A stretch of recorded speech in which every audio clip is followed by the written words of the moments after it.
சிவபெருமான் அவரோட 3வது கண்ணை எப்போ ஓப்பன் செஞ்சாருன்னு உங்களுக்கு தெரியுமா?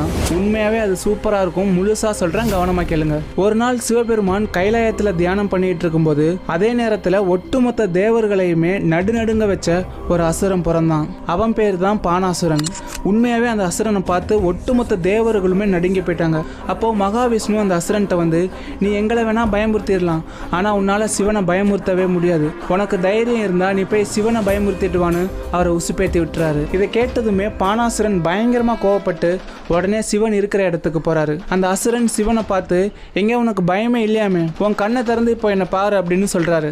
ஆனா சிவன் கண்ணை திறக்கல. இதனால பயங்கரமா கோவப்பட்ட பானாசுரன் அவரோட காலால சிவனோட முகத்துல எட்டி உதையிறாரு. அவரை எட்டி உதஞ்சதுக்கு அப்புறம் சிரிச்சுக்கிட்டே, இப்போ கண்ணை திறந்து பாருன்னு கத்தி சொல்றாரு. அடுத்த செகண்ட்ல ஆகாயம் முழுக்க இருட்டா மாதிரி சிவன் உடம்பு முழுக்க நெருப்பு மாதிரி பத்தி எரிஞ்சிச்சு. அப்போ சிவன் அவரோட 2 கண்ணை திறக்காம